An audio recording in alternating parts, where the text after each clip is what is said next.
La Regione deve assolutamente dare di più sul tema delle borse di studio, sul tema della garanzia dei trasporti. Abbiamo toccato oggi il tema dei trasporti, si è auspicato da più parti il tema del biglietto unico, se ne parla tantissimo, ma ritengo che sia uno dei temi importanti per garantire una maggiore libertà di movimento, non soltanto dei giovani ma di tutti, affrontare questo tema. Parte dall'Università di Padova e dai giovani la maratona elettorale del candidato presidente del centro-sinistra Giovanni Manildo, che da qui alle prossime settimane incontrerà anche imprenditori e amministratori locali. Una campagna, la definisce il diretto interessato, casa per casa, azienda per azienda. Nella città del Santo, quindi, la prima uscita ufficiale dell'ex sindaco di Treviso, che nel presentarsi utilizza un aggettivo più di altri. Moderato è una persona che ha delle idee ben salde, ha anche una tenacia e uno spirito forte per perseguirle, ma ha un atteggiamento di ascolto e di dialogo anche su idee diverse dalle proprie e non parte da preconcetti o pregiudizi. Per me questo vuol dire essere moderato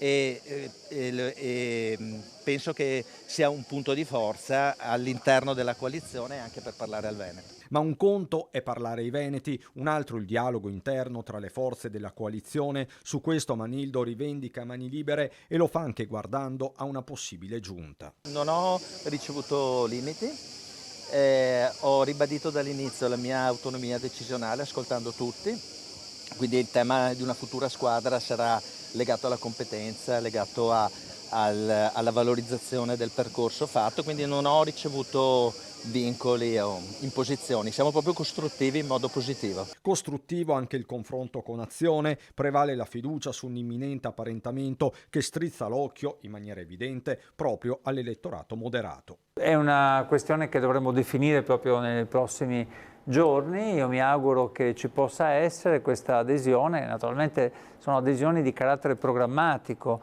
si decide da che parte stare, se si ha una visione comune, se si hanno dei programmi comuni. Sono confidente che si possa ulteriormente allargare la nostra coalizione.